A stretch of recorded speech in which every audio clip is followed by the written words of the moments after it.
Amen? Amen.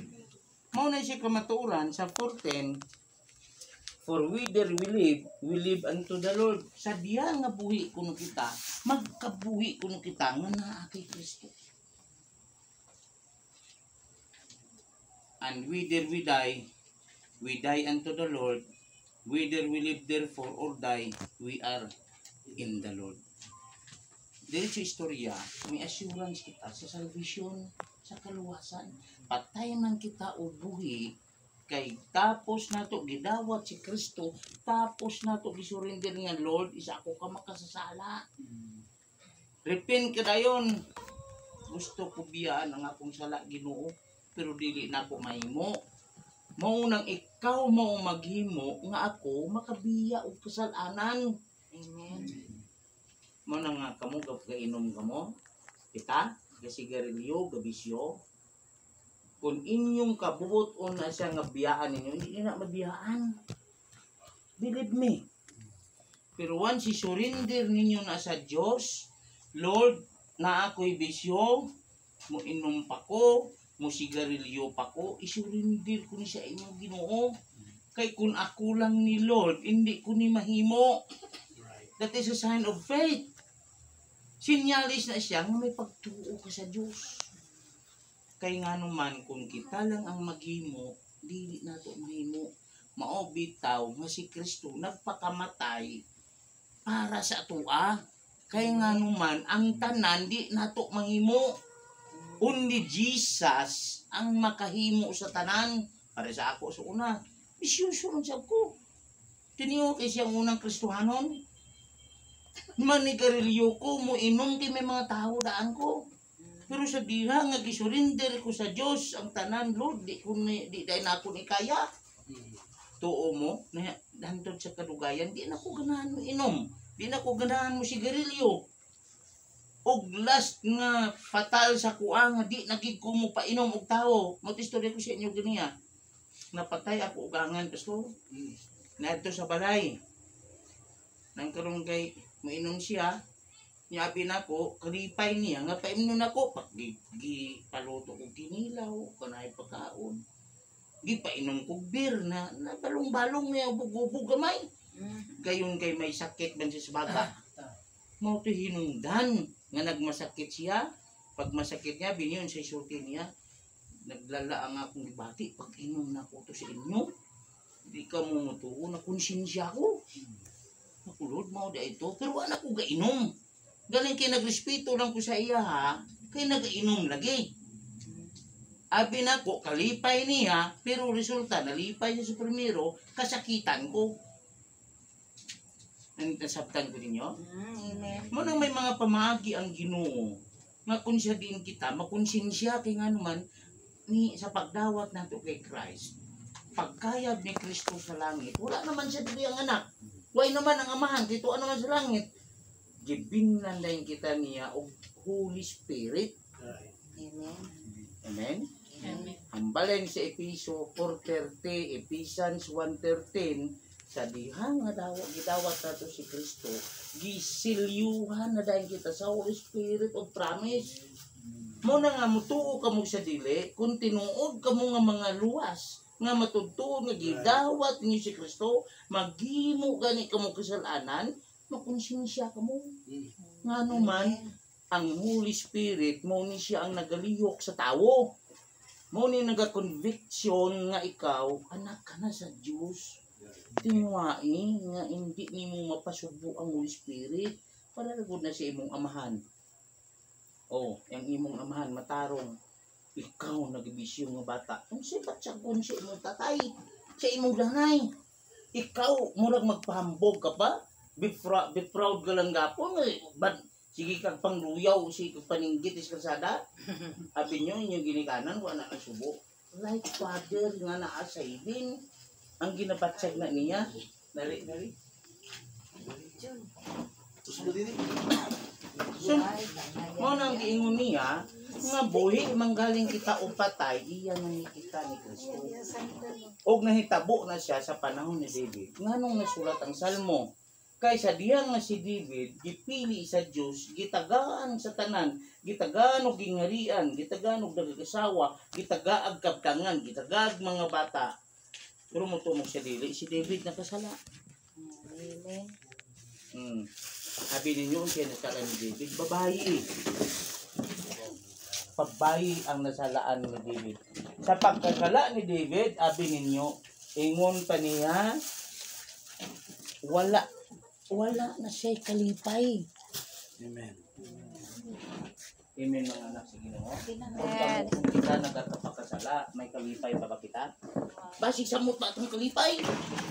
Susihan mo sa luwasan. Amen. Susiha ba og anak kapag yun sa Ginoo? Kay once makahimo gani kag sala, grabe pang bahakat mo, be proud ka pa sa uban. Susiha ang luwasan, susiha ang Kristo nga imong nadawa. Basig dili mo. Kay si David nga sa diha nga gibistihan, gitagaan, gikomplituan sa tanan, from nothing to something. Si David isa ka bakiro, gihimong hari. Sa dihang hari siya, nalinod siya na may Ginoo. Amen. Nakasala ang mauning nasulat ng salmo. Kung basahon nimo ang salmo nga sinulat ni David, grabe ni siya nga mga pangiliyopo sa Ginoo. Lord, ibalik ang kalipay sa ako nga ako naluwas. Kay once gani nga makasala kita nga mga luwas nga mga linuwas ni Kristo, madula ang kita kalipay. Amen. Dili madula ang kaluwasan, pero madulaan ka kalipay. Nganuman, maulaw ka magatubang sa Dios. Kay nakasala ikaw, like imong ikaw nga anak, makahimo gani ka kasalanan sa imong ginikanan. Kung matuod ka nga responsibilidad ng anak, maulaw ka sa ginikanan mo. Pero kung musukol ka pa sa ginikanan mo, pabutang karma. Mao sa Diyos. Mao ni nasulat ang salmo. Nganuman, mao niyang ginabasihan sa mga taong linuwas sa Dios. Kay dili man gid mahimo nga kitang tanan nga naa kay Kristo, bisan buhi o patay kita kay Kristo, makahimo kita kasalanan. Amen. Pero abi ni ano lang ginapangayo sa Dios, once makahimo kita kasalanan, check 1 John chapter 1 verse 9, confess our sins. Isugid tadayon ng ato mga kasalanan sa Dios. Basahon nato sa 1 John chapter 1 verse 9. Dili ko dapat matapos kay maminaw ko kay Pastor David. Ang iyang ikon po sa 1:9 ang siya gisulti niya. If we see that we have no sin, kung ingon ko kita nga wala kuno kita sala, disip gilimbungan nato atong kaugalingon og ang kamatuoran kuno wala sa atoa. Kung pasabot ang naa kay Kristo, makasala. Amen. Kay kung dili gani ka makasala, wala si Kristo sa kinabuhi nimo. Ang gingon ng dayon niya sa verse 9, if we confess our sins, He is faithful and just to forgive us our sins. Mga anak kita sa Ginoo, nagbaton kita sa Ginoo, nisulot kita sa lakang sa bautiso, makasala kita, ang himuon ka, i-confess natin, ikumpisa natin kay Kristo. Ayaw mo pag-ikumpisal sa ako, ayaw pa ikumpisal. Ikaw bro, makasala ka, ayaw pa ikumpisal sa iya. Nga naman, katawaan ka niya. Abi niyo nung pinakasikreto, direct to God. Anak naman kunin mo. Nakasala ako Ginoo sa pulong sa mga buhat. Nakalaha ako sa iyo ako Ginoo. Amen. Ang sa isulti dahil niya, if we confess our sins, He is faithful and just to forgive us our sins. Faithful kuno matinumanon ang Dios nga magpatawad sa atong mga kasalanan once kita musurrender sa iya. Amen. Amen. Gintagaan kita assurance sa Dios ingon sa Romans chapter 15, buhi man kita o patay, iya kita ni Kristo. That is assurance. Kasiguruan na siya na madam mga anak sa Ginoo nga mabalik kita sa langit. Amen. Sa diya nga wala pa kita kay Kristo sa unang mga panahon, kandidik kita impierno.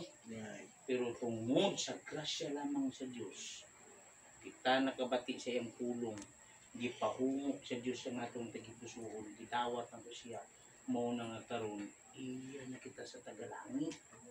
Dumdumong na to mga anak sa Ginoo, adlaw-adlaw kapoy ta. Di ba? Adlaw-adlaw kapoy kita. O ang pinakamasakit, balay tabuslog pa. Amen? Amen. O sunod pag yun ang atong katilingban, ang atong environment, why assurance kung unsa pa'y matabo sa tuwa. Nga naman, abi niyo kanina, may magdinaganay ng pinusilay, kung malamita ka, so may kasiguruhan. So mo na gingon sa Biblia, nga karon ko nung adlaw, karon taknaa, once makadungog ka sa mensahe sa pulong sa Dios, karong taknaa, mao ang kaluwasan, di kay ugma. Kaya nga naman di kita kasiguro, unsay ugma. Amen. Amen. Muna, mga ako lang, may pastor na kamo karon nga kuan siya nang magpadayon sa inyo. Muani na lang ko dire kung bitarong ko niya o unsa nga padayonon na to kay pagkatapos karon mo meeting kita. Kay para nga i-revive kamo. Ang atong topic, ang topic na ko kaniya sa karong kagabion i-revive us again. Nga naman wala na kamo kasimba man eh. Mga anak sa Ginoo, wala na kamo kabati sa pulong sa Ginoo eh.